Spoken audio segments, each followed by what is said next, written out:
What's going on, Packer fans? Happy Sunday. Welcome into another episode of the Pack-A-Day podcast. I'm your host, Andy Herman. You can follow me on Twitter at Andy Herman NFL.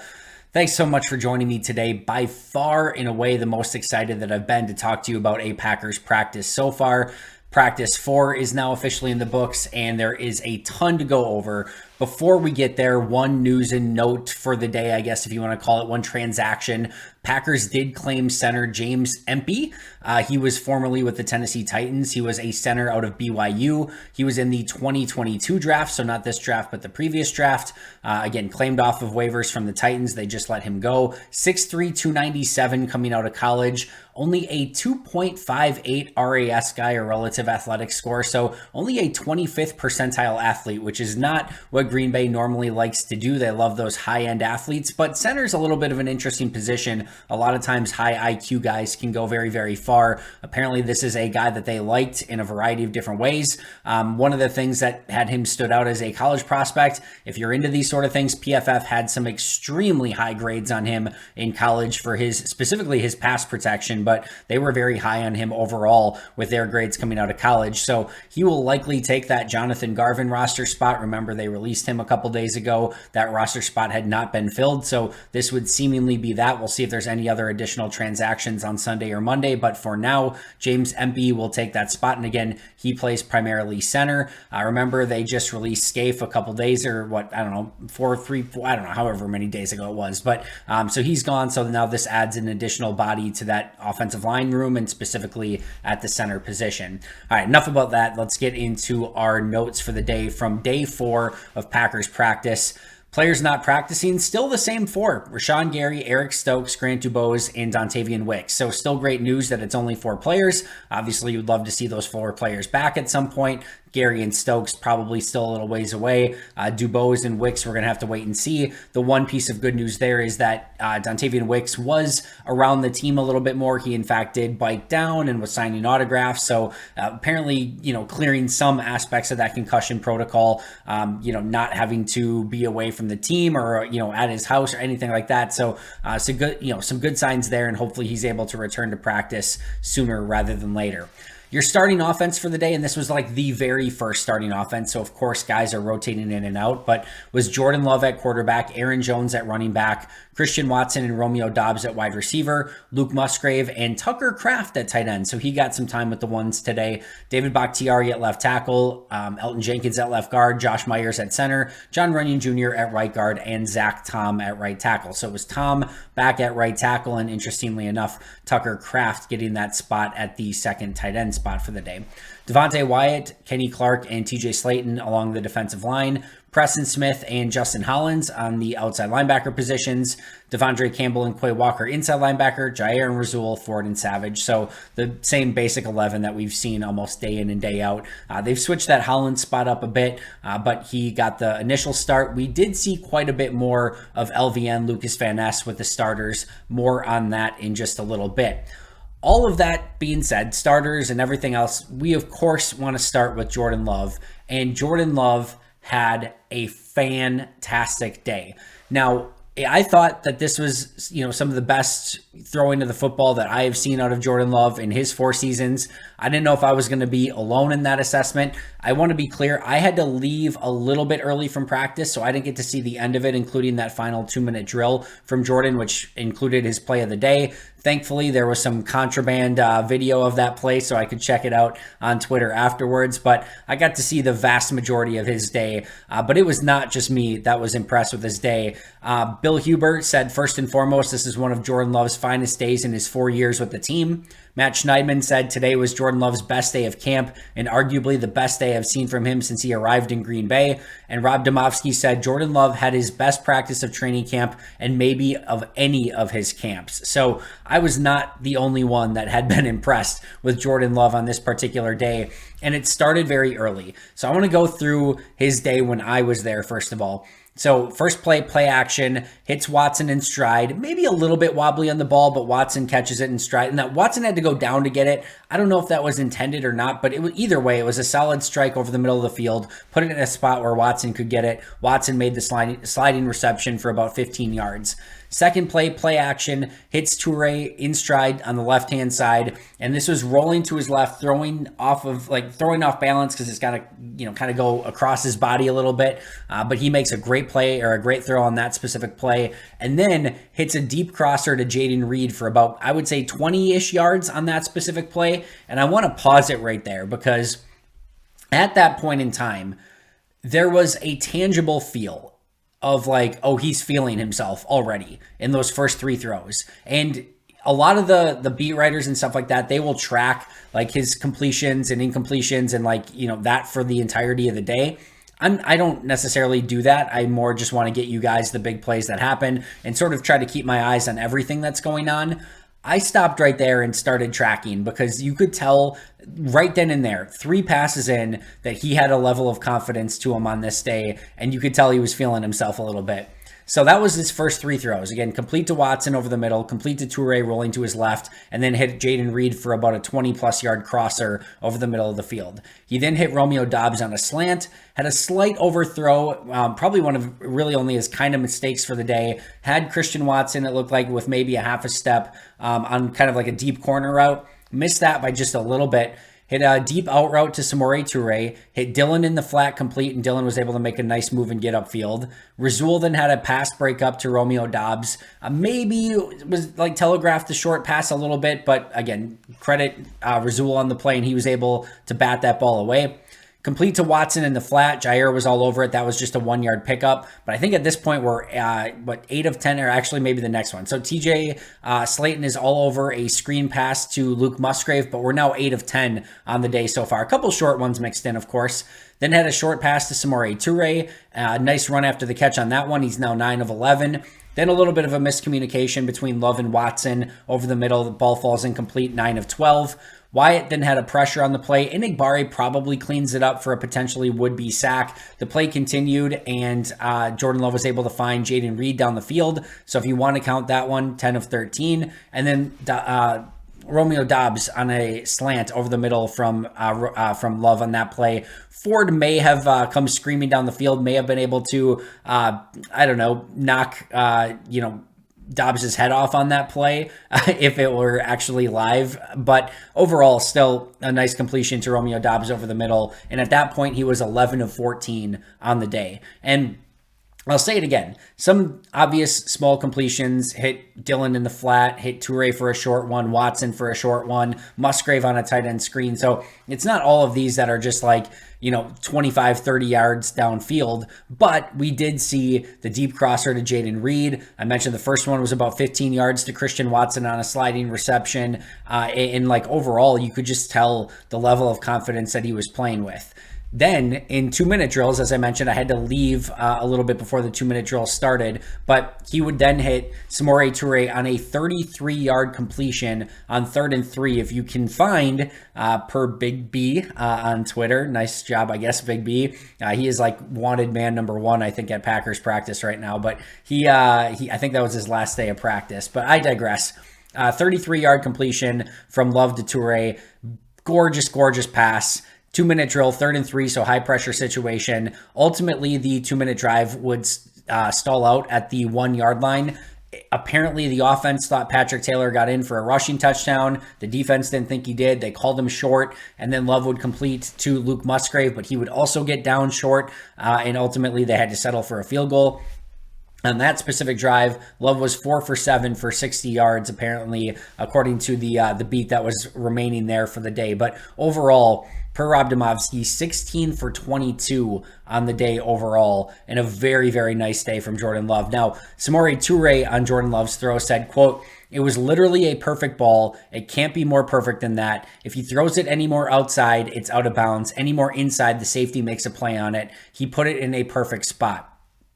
If that sounds familiar, it's because it's almost verbatim what Christian Watson said about the touchdown in the red zone drills. What was it, on Thursday's practice, I think that was? So we are starting to see Jordan Love complete some passes that are like extremely impressive and take a great deal of anticipation, power, accuracy, and timing. And it's one thing if you're going to complete 75% of your passes, right, a little tight end screen here to Luke Musgrave and a little throw in the flat to A.J. Dillon, yeah, that's great. And it's still nice to see him hit those, and more on that in just a moment. But when big plays come up, you got to be able to hit those throws. And on a 3rd and 3 in a 2-minute drill, with basically in that situation, kind of the game on the line, to hit that 33-yard pass with a perfect throw to Samori Toure, extremely impressive. And those are the things that you like to see from Jordan Love. And here are a couple things that I will add to that on this day from Jordan. The first thing that I'll want to say is, I think my biggest takeaway so far from Jordan, he's been better every single practice. So there's been 3 live periods. One was the walkthrough. Remember that first day, I liked where he went with the ball on just about every single play, but he had 4 opportunities to hit deep balls and missed all 4 of them. So that was that's the one that you'd probably like to have back. Number 2, I think he was 5 of 13 in his second practice, but a couple drops, couple great plays by defensive backs, and overall, once again, I liked where he went with the ball, and he made a couple of really impressive throws, including the one on an absolute line from Love to Watson in the end zone that Rasul Douglas ended up attacking a garbage can. He was so frustrated that they completed the play.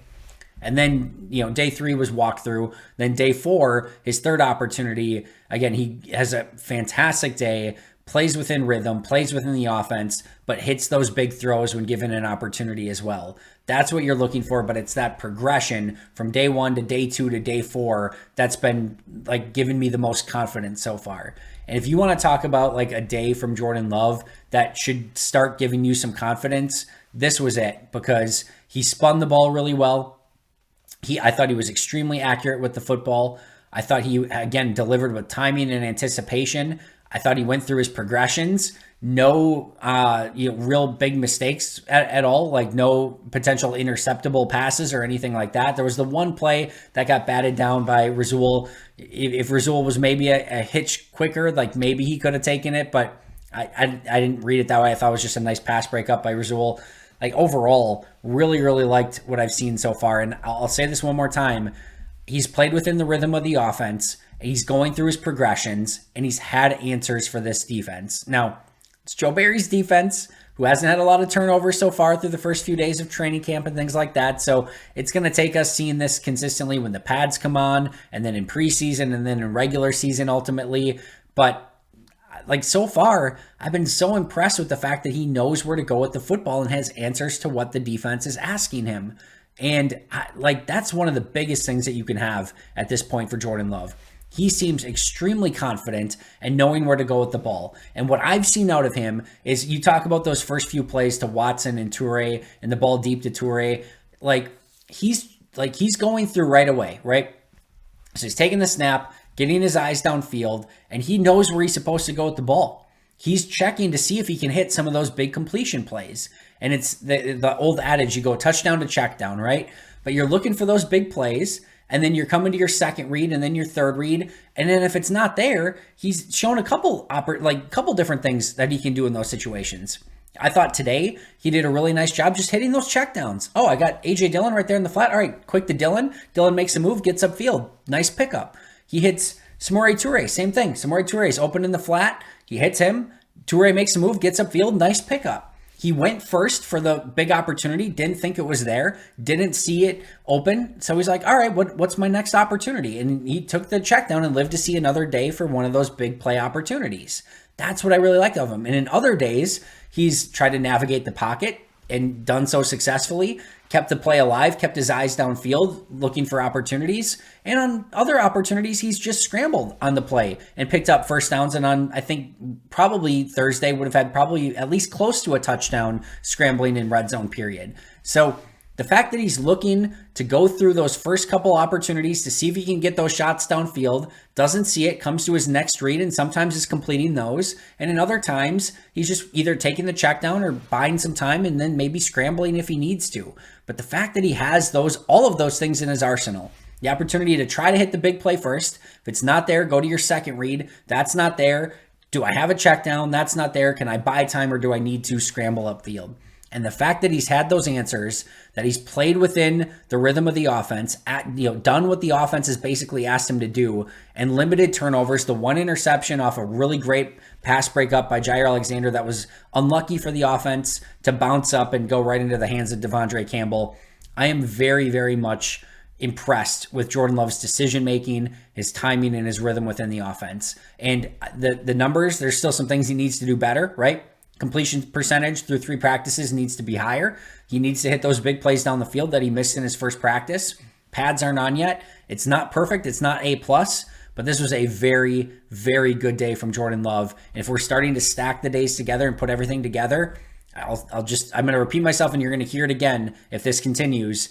The fact that he is knowing where to go with the football, taking what's there and going with it is by far and away the thing that I have the most confidence in with him so far and have been most impressed by, probably better said, more impressed by so far through his first 4 days and 3 live days of practice. All right, let's go through some other stuff. Luke Musgrave. So you can tell Luke Musgrave is going through a little bit of the rookie learning curve early through training camp. This is not OTAs anymore. This is not rookie mini camps. And you can tell like his head is swimming a little bit. Early in the day, he had he was running a route in individual routes and he stumbled and he kind of didn't hit his break at the right point. And then the ball comes to him and his rhythm's off and he drops a pass. What does he do though? He said, no, let me give me one more opportunity. So he goes back, he runs the drill over, hits his cut, grabs the pass, gets upfield. I just love the fact that he wanted to do it over.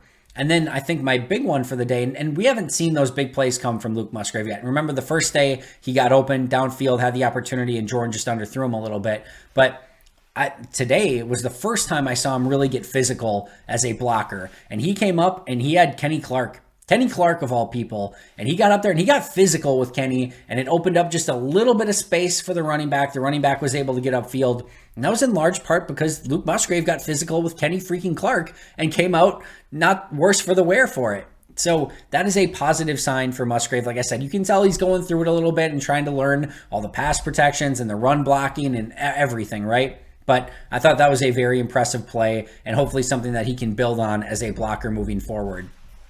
Player who had a very, very nice day was Kingsley Enagbare. Had a sack on Danny Etling, just came screaming around the corner against the left tackle on the play. I'm not sure if it was Walker or Jones or who it was, but really nice play to quote-unquote sack Danny Etling. And then he helped blow up a run play with Corey Ballantyne in the backfield. All over it. He came screaming off the edge on one play. The running back had to cut it back, and then Ballantyne blew it up on the other side. So really nice play by both of them, but that was another great play from Enagbare. And then Devonte Wyatt came up the middle with a pressure on Jordan Love. That was the one I mentioned earlier. Love kind of took a step upfield, and Enagbare would have been there to clean up the sack afterwards. So couple sacks and a nice, basically an assist on a stop, like far back in the backfield on a running play. So you love to see that from Enagbare and him continue to, progress as not just a pass rusher, but, as a run defender as well.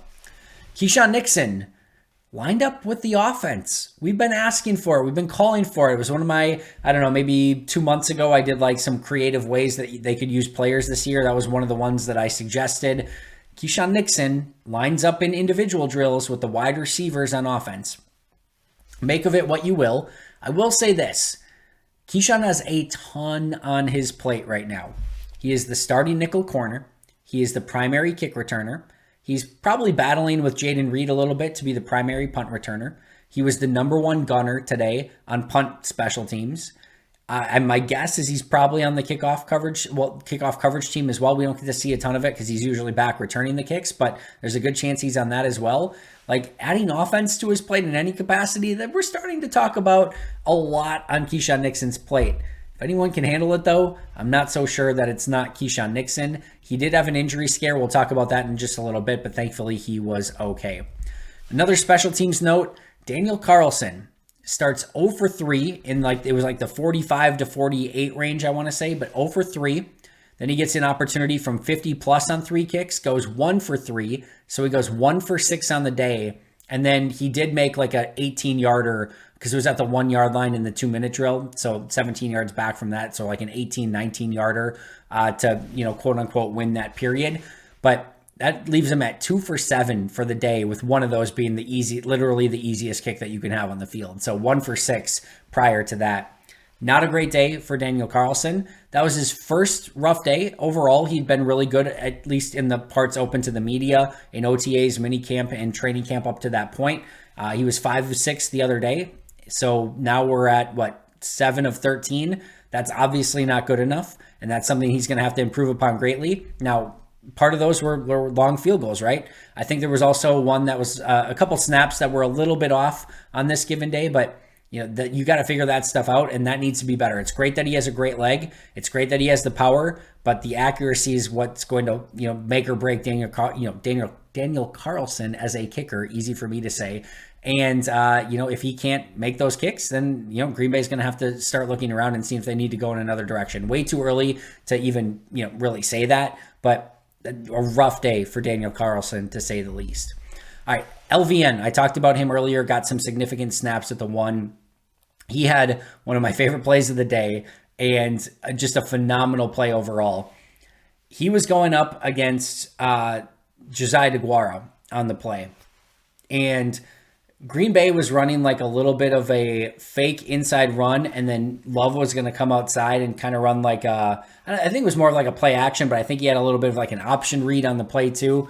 So he's coming to his right, and Van Ness just shoves DeGuara into the backfield, right into the path of Jordan Love. And they called the play dead because they didn't want anything else to go wrong on that play. With already you've got Josiah DeGuara almost in Jordan Love's lap, right?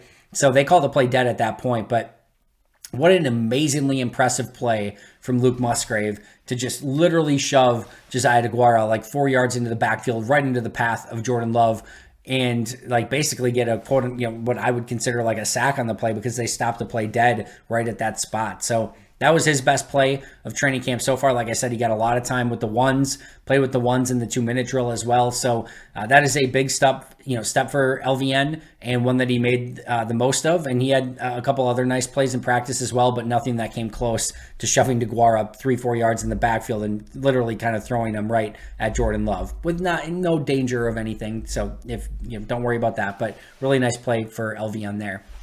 Another player who had an awesome day. We're going to go back to special teams. Daniel freaking Whelan, the former XFL player. Parab Domovsky, who tracked all of his punts on the day, had 12 punts. Remember, O'Donnell punted entirely the other day. So Whelan gets his opportunity today. 12 punts, 52-yard average with a 4.56 average hang time, which is incredible. He was crushing the ball with great hang time. It was super, super impressive and completely outperformed Pat O'Donnell from a couple days ago. So we'll see what that means. But as I've mentioned before, Whelan is younger. Whelan is under team control. Pat O'Donnell is not. And when I say younger, he's like 8 years younger. Under team control, O'Donnell is not. And you basically save over $1 million by going with Daniel Whelan instead of Pat O'Donnell. If this thing is close, it is advantage Daniel Whelan. So we will see what happens there, but he looked fantastic on Saturday. So we'll continue to track the punting battle, but I would say round 1 goes Daniel Whelan 1, Pat O'Donnell 0. Samori Toure, we need to talk a little bit more about him as well.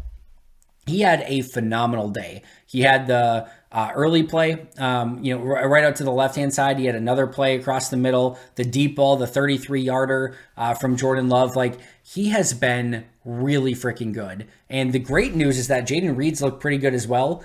These top 4 wide receivers, I mean, those are your 4. We'll see what happens when Dontavian Wicks comes back and so on and so forth. We'll see if Grant Dubose can get in the conversation. I don't know, but right now, this is Dobbs, Watson, Toure, and Jaden Reed. Those are going to be your 4 primary wide receivers. I'd be very confident in that right now. And Samori Toure looks like he has taken a significant step, and you should be excited about what Toure is doing. We'll see what happens when the pads come on, if that rhythm can stay. But so far, really, really impressed with Toure in that second-year jump. All right, we did have some injury scares from the day, so let's go over those as well. Tucker Kraft, per Ryan Wood, Kraft caught a knee to his quad. He had a big bag of ice right around kind of that quad area, was kind of doing some stretches afterwards, took the ice bag off, was stretching out his quad and his knee a little bit. He dropped out of practice for the day, did not return. They do not practice Sunday, so we'll see if he's back on Monday, but that'll be one worth monitoring. He legitimately dropped out of practice. Keyshawn Nixon got hit. Somebody else said he slipped. I thought I saw him get hit, and I know Wes Hod also thought he got hit on the play. But either way, he was down in pain, arched over. I couldn't tell what it was, if he got the wind knocked out of him a little bit, or if I don't know what it was. But either way, he walked to the sideline and then was back in the next, defensive series when the ones were on the field. So great to see him back. Doesn't seem to be any issue there. And then Bakhtiari dropped out of practice as well. It's impossible with Bakhtiari at this point to say if this was just part of his normal routine. There was no ice on anything. There was no concern. We didn't see any trainers or anything like that. So it left the impression on multiple people that this was more of just Bakhtiari doing his normal work and then getting some rest for the rest of practice. But we'll see on Monday if there's any issue there. But so far, Bakhtiari's gone through practice just fine, and I wouldn't have any cause for concern at this point. But he did drop out of practice and left that for Yosh Nijman and Zach Tom at the starting tackles for the remainder of the day. All right, some other miscellaneous notes before we get out of here. Innis Gaines was with the corners in individual drills. So remember last year, and I've talked about this a lot, he was in the slot in those last 2 games of the season. He played there not an insignificant amount of snaps. He's been in the slot at corner in the team drills, but I had not been paying attention to him where he was in the individual drills. I don't know if this is a change, something new, and I try to ask a couple different people and nobody else knew either. But so Innis Gaines was with the corners in the individual drills. So I don't know if he's more corner than safety at this point, something I might ask Matt LaFleur on Monday. But interestingly enough, that he's been basically practicing at corner in individual drills and in team drills. So that might take one of those potential safeties away in that competition and may add one more significant name to the cornerback room. As far as kick returns go, Keyshawn Nixon, Jaden Reed, and Aaron Jones were the primary kick returners on the day. Nixon and Reed, the real ones. Aaron Jones has done this in the past. He is kind of like the hands team kick returner at times.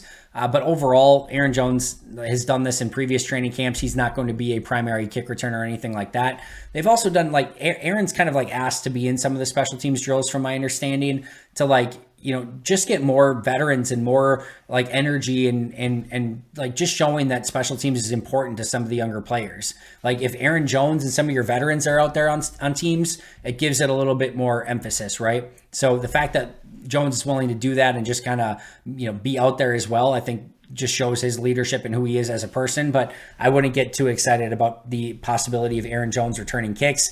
Keyshawn Nixon, Jaden Reed, the 2 primary returners, with Jones taking a couple as well.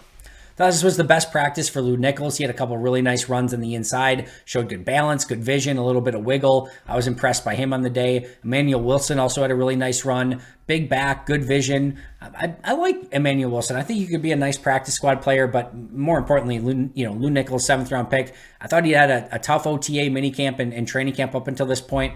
Really nice couple runs in practice on Saturday. Also, with those 2 in mind, with Emmanuel Wilson and Lou Nichols, that overall this is by far and away the best run blocking day of practice so far. Offensive line, interior especially, really got after it. I mentioned Musgrave. Tyler Davis had a couple nice blocks. So offensive line, tight ends, etc., we're getting after it, and this is the best running day on offense so far. One issue, potentially, Love and Myers had a fumbled exchange, and that was their second one of training camp so far. So in 3 live practices, they've had 2 fumbled exchanges, and you never want to see the ball on the ground, and you never want to see an unforced error, right? And they got to get that cleaned up, because that's not something that can happen during the season. And like I said, we've now seen 2 in 3 days. TJ Slayton had a big-time run stuff on A.J. Dillon. Looked like a different number 93 back in the day, engulfing a running back in the backfield. I talk about the Gravedigger, Gilbert Brown specifically on that reference, but really, really nice play from TJ Slayton getting into the backfield. Another defensive lineman had a really great play. Colby Wooden beat, I think, Sean Ryan. I'm pretty sure it was Sean Ryan on the play. And he also beat Emmanuel Wilson, who was in the backfield trying to help out a little bit. Wooden got through both of them and had a sack quote-unquote sack on the play. Obviously didn't take the guy to the ground, but really, really nice play by Colby Wooden. Keyshawn Nixon and Rudy Ford were your opening gunners on the punt team. Innis Gaines and Corey Ballantyne were next up after that.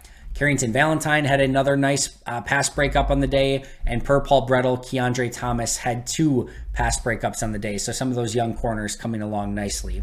My players of the day, Jordan Love, Samori Toure, Daniel Whelan, and Kingsley Enagbare. The plays of the day, Love to Toure in the 2-minute drill, and LVN shoving Josiah DeGuara 4 yards into the backfield to force the stoppage of the play so that Jordan Love didn't have to feel the wrath of Hercules on the play. That does it for me today. No practice on Sunday. I'll be right back here tomorrow breaking down everything that I've seen, like my biggest takeaways from the first 4 days of training camp, so make sure to check that out. I will be back at practice on Monday. Should not miss any more time of practice, even though I only missed like 20 minutes of this one. I shouldn't miss any more time of practice through the remainder of camp. All those that are open to the media, I will be there. So looking forward to that. Of course, subscribe if you haven't already. See you guys tomorrow. Until next time, and as always, go Pack Go.